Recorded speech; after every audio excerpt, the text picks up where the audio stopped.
ചിലവരുണ്ടല്ലോ മറ്റുള്ളവരെ കുറ്റം പറയും തൻ്റെ ദുഃഖത്തിന്.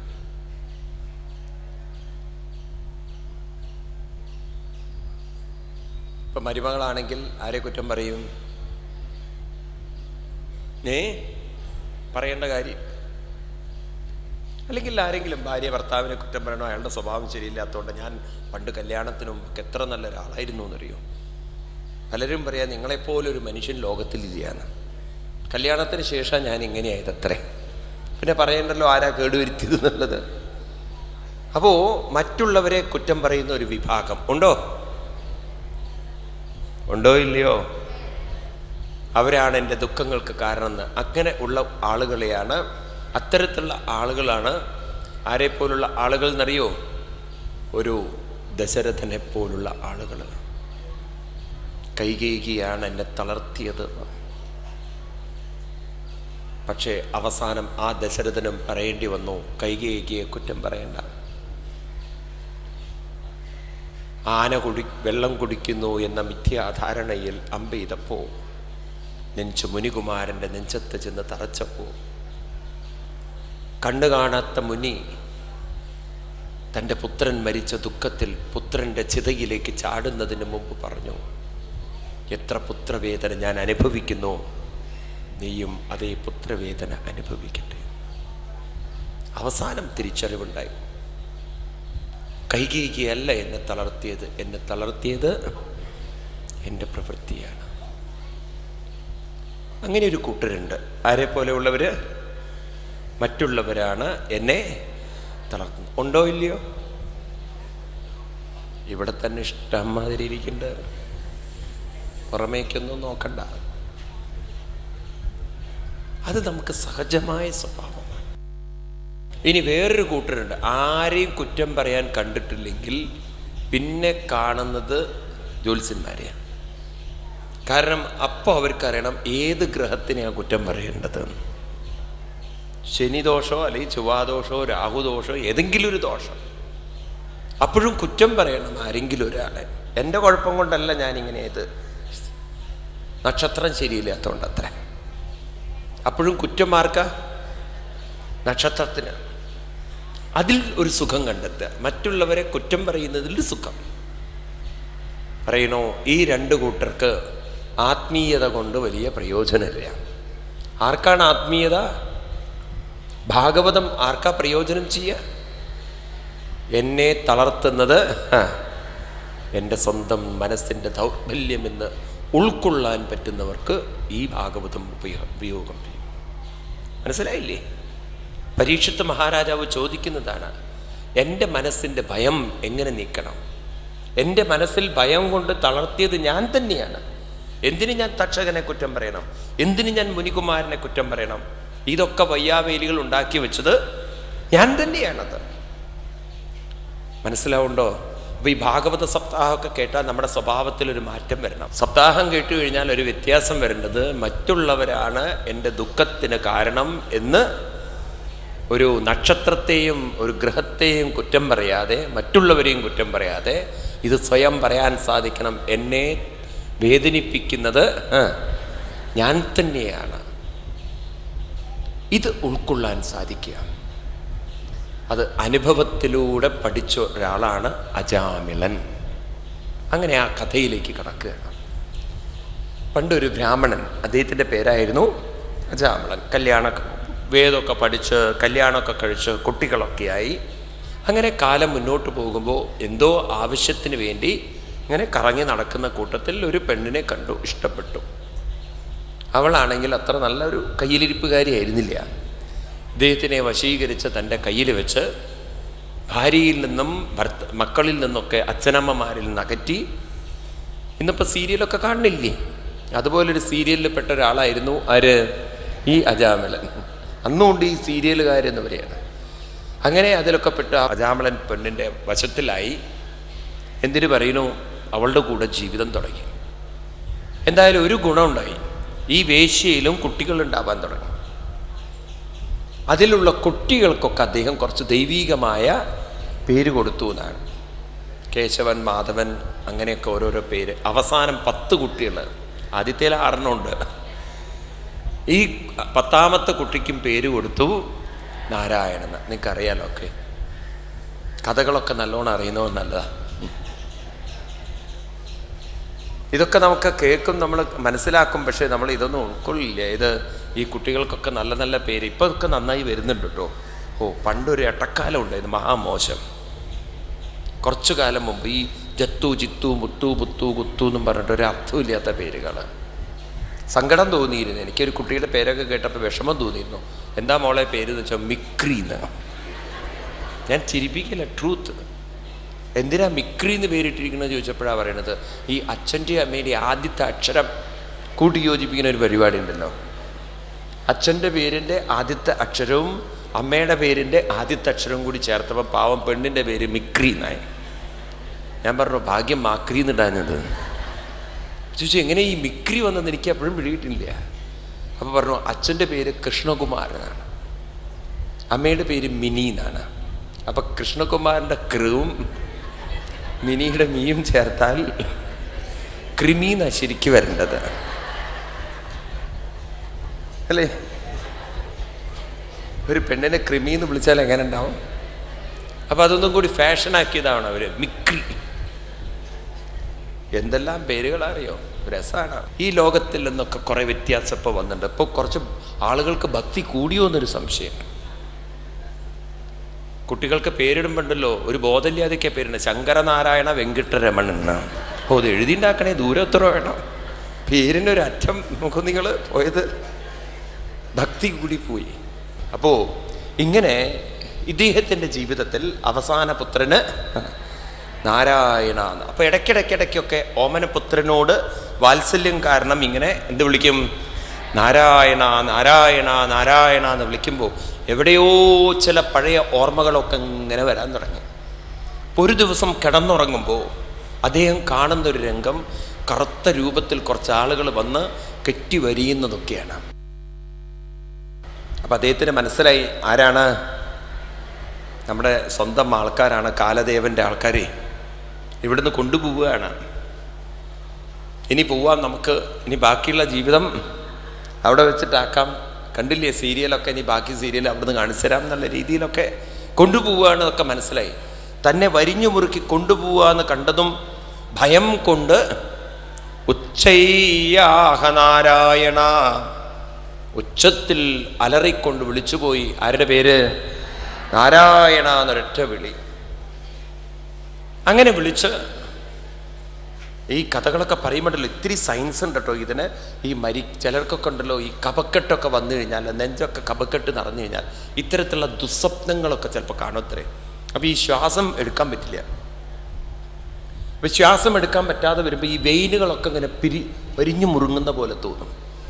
അപ്പോൾ അവർക്കിങ്ങനെ സ്വപ്നത്തിൽ തോന്നുന്നത്രേ ആരോ വന്ന് എന്നെ ഇങ്ങനെ വരിഞ്ഞു മുറുക്കുക. ഇതൊക്കെ ഒരു സത്യമാണ് ഈ പറയുന്നത്. ചിലരുടെ എന്നോട് ഇത് പറയുന്ന ഒരു ഡോക്ടറാണ്. അദ്ദേഹം ഇതിനെക്കുറിച്ച് വളരെ സ്പെഷ്യലൈസ് ചെയ്ത ഒരാളാണ്.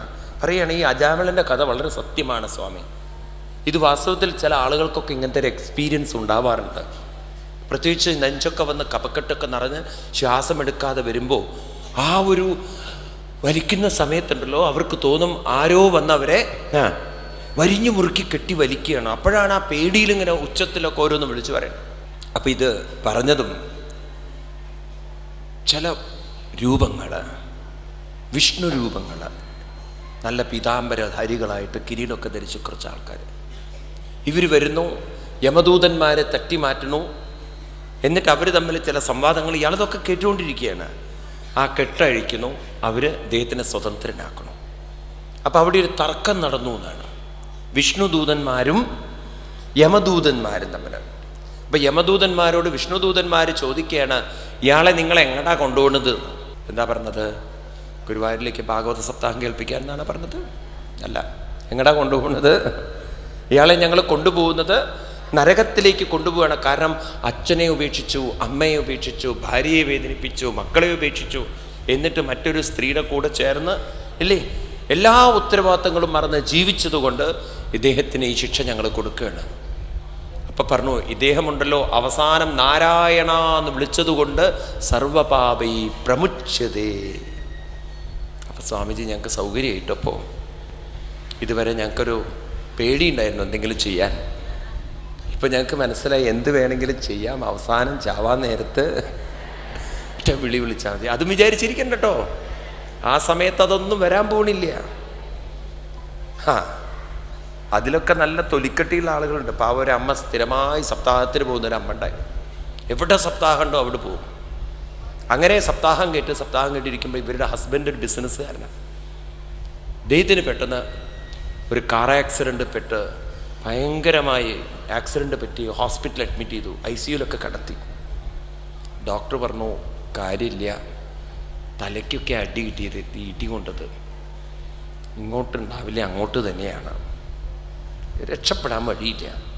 അപ്പോൾ ഈ അമ്മയ്ക്ക് ഒരേ ഒരു മോഹമുള്ളൂ, കാരണം നല്ലോണം ബിസിനസ്സിൽ കള്ളത്തരം കാണിച്ചിട്ടുണ്ട്. ഡോക്ടറോട് പറഞ്ഞു ഒരൊറ്റ മോഹമേ ഉള്ളൂ, ചാവാ നേരത്തെങ്കിലും എൻ്റെ ഭർത്താവ് വിളിക്കണം. ആരെ? നാരായണ എന്ന് വിളിപ്പിക്കാൻ പറ്റുമോ വെച്ചു എൻ്റെ ഭർത്താവിനെ. ഇപ്പം ഡോക്ടർ പറഞ്ഞു ബോധം വന്നാലല്ലേ വിളിപ്പിക്കാൻ പറ്റുള്ളൂ, ബോധമില്ലാത്ത ആളെ എങ്ങനെ വിളിപ്പിക്കുന്നു? അപ്പം പറഞ്ഞു എങ്ങനെയെങ്കിലും ബോധം വരുത്തണമെന്ന്. ഇനിയിപ്പോൾ ബോധം വരുത്തിയ അയാളെ വിളിക്കുന്നുള്ളതിന് എന്താ ഉറപ്പുള്ളത്?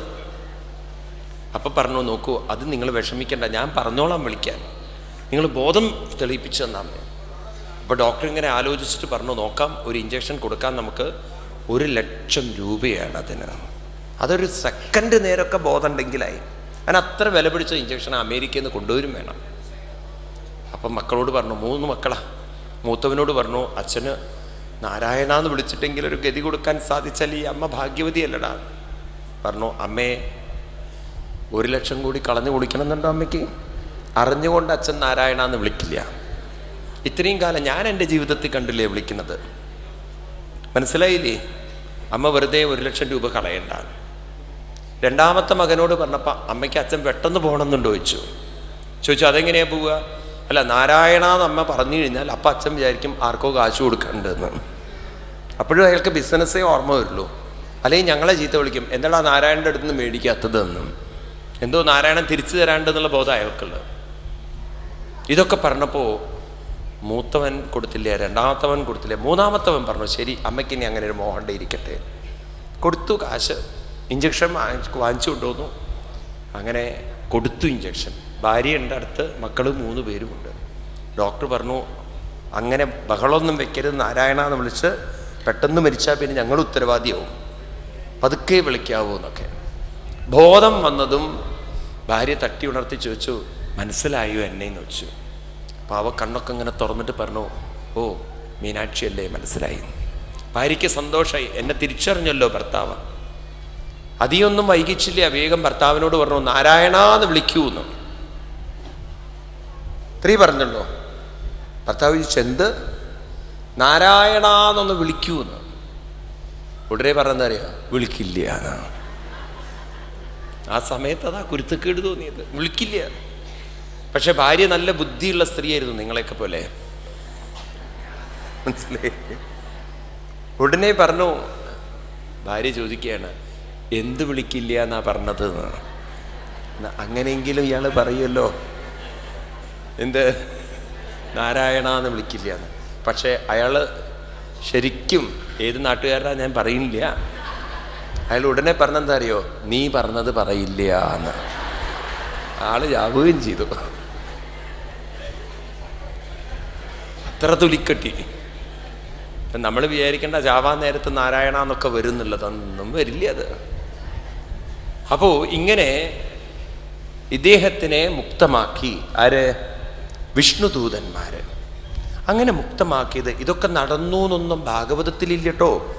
ഭാഗവതത്തിൽ വളരെ വ്യക്തമായി പറയുന്നുണ്ട്, ഇതൊക്കെ ഒരു സ്വപ്നം പോലെ അദ്ദേഹത്തിന് തോന്നി എന്നാണ്. ഭാഗവതം അത്ര വ്യക്തമായിട്ട് അതിനെക്കുറിച്ച് പറയുന്നത് ഇതാണ്, കിമിതം സ്വപ്ന ആഘോഷേ സാക്ഷാദൃഷ്ടമിഹദ്ഭുതം കൊയാദാ അദ്യതേയേമാം വികർഷൻ പാശപാണയ.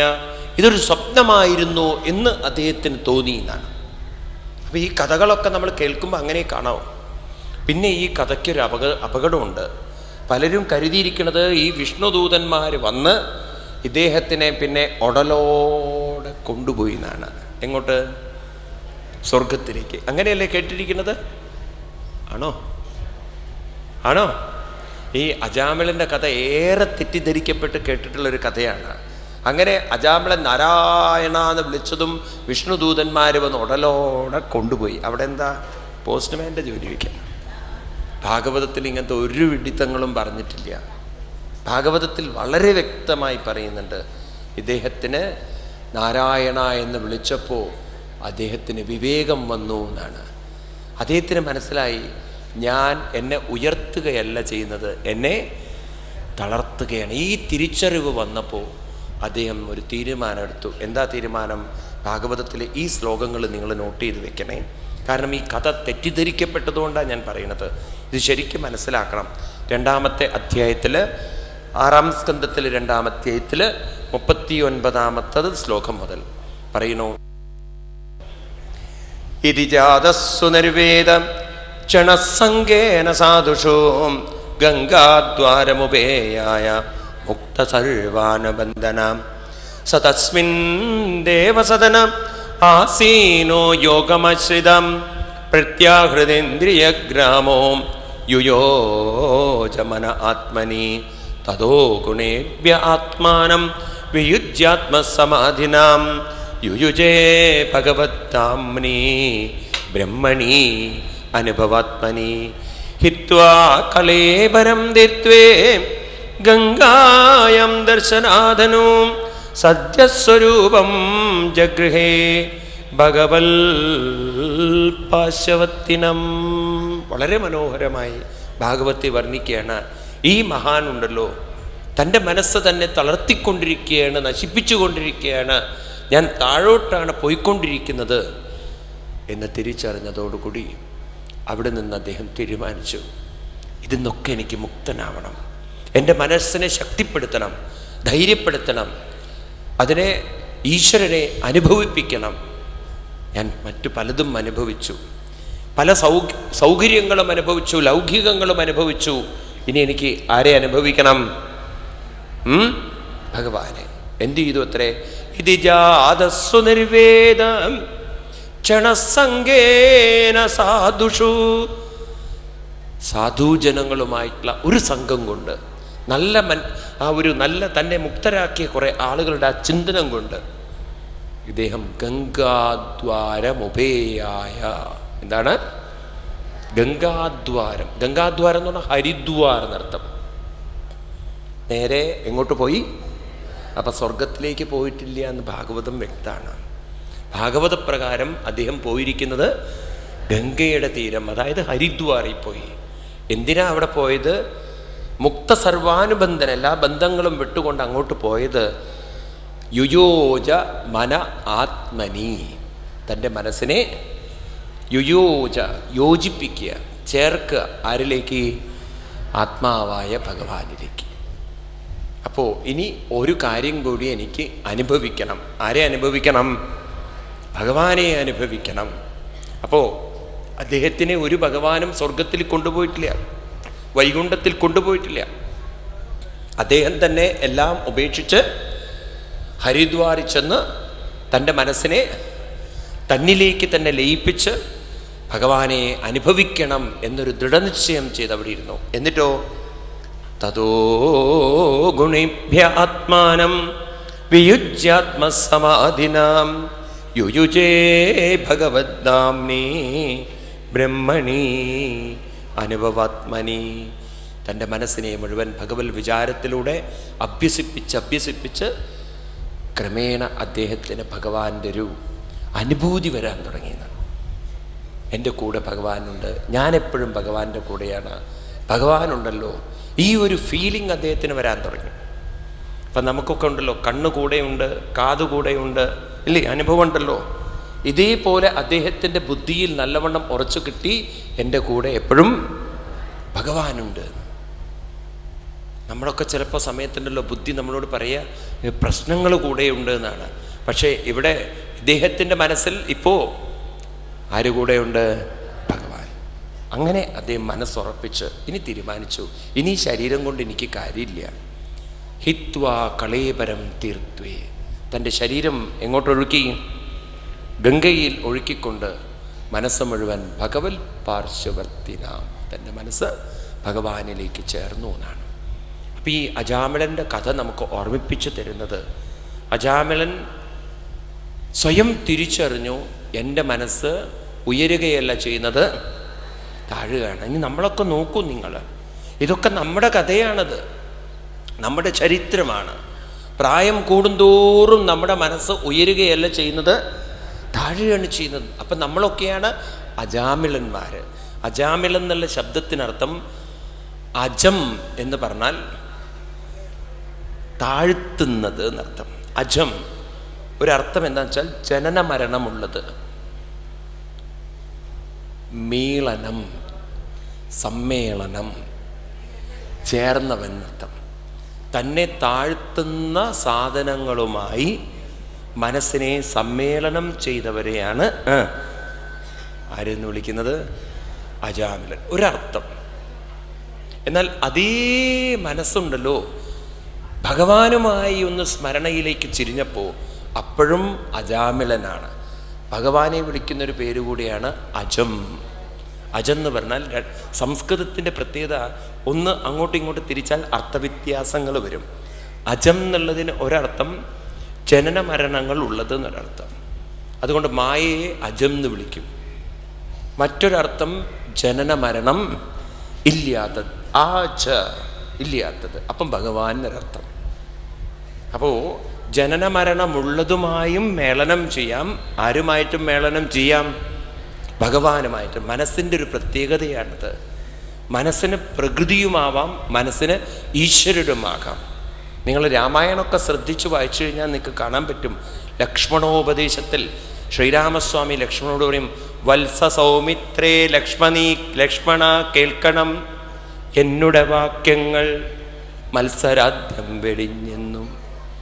അങ്ങനെ പറഞ്ഞുകൊണ്ട് പറയും, ഈ മനസ്സിന് അവിദ്യയാകാനും സാധിക്കും, വിദ്യയാകാൻ സാധിക്കും. അവിദ്യയല്ലോ ബന്ധകാരിണി, വിദ്യയല്ലോ മോക്ഷകാരിണി എന്നൊക്കെ ലക്ഷ്മണന് പറഞ്ഞു കൊടുക്കും ശ്രീരാമസ്വാമി. അപ്പോൾ ഒരു വശത്ത് നമ്മളെ താഴ്ത്തുന്നതുമായും നമുക്ക് ചേരാം, മറ്റൊരു വശത്ത് നമ്മളെ ഉയർത്തുന്നതുമായും ചേരാം. ക്രമേണ മനസ്സിനെ നമ്മൾ പോഷിപ്പിച്ചു കൊണ്ടിരുന്നാൽ, ഈ നാമസങ്കീർത്തനങ്ങളും മറ്റും വെച്ച് പോഷിപ്പിച്ചു കൊണ്ടിരുന്നാൽ താഴ്ത്തുന്ന മനസ്സ് നമ്മളെ ഉയർത്തിക്കൊണ്ടുവരും. നമുക്ക് തന്നെ നമ്മുടെ ജീവിതത്തിൻ്റെ വിധി മാറ്റി എഴുതാൻ പറ്റും. നമ്മളാരും വിധിയുടെ അടിമകളല്ല. വിധിയല്ല നമ്മളെ തോൽപ്പിക്കുന്നത്, നമ്മളെ വിഡ്ഢിത്തമാണ് നമ്മളെ തോൽപ്പിക്കുന്നത്. മനസ്സിലാവുണ്ടോ എന്താ വിഡ്ഢിത്തം? നമ്മുടെ മനസ്സിനെ നമ്മളാരും ഉയർത്താൻ ഒന്നും ചെയ്യുന്നില്ല. നോക്കൂ, നിങ്ങൾ ഒരു വളമൊന്നും ഇട്ട് കൊടുക്കാതെ ഒരു തെങ്ങ് നട്ടിട്ട്, അയ്യോ പാവം തെങ്ങിൻ്റെ ഗതി ഇങ്ങനെയായല്ലോ, തെങ്ങിൻ്റെ വിധി ഇങ്ങനെയായല്ലോ, അതിന് കായ പിടിക്കണില്ലോ, എന്നാൽ നിങ്ങൾ വല്ലതും ചെയ്തിട്ടുണ്ടോ അതിനു വേണ്ടി? വല്ല വളം ഇട്ട് കൊടുക്കേ? പാവം അതിൻ്റെ വിധി ഇങ്ങനെയാണ്. അതിനെ കുറ്റം പറഞ്ഞിട്ട് എന്ത് കാര്യം? അതിന് കുറച്ച് വളമൊക്കെ ചെയ്യൂ നിങ്ങൾ. ഇതേപോലെ നിങ്ങളുടെ മനസ്സിന് നിങ്ങൾ വളം ചെയ്യൂ.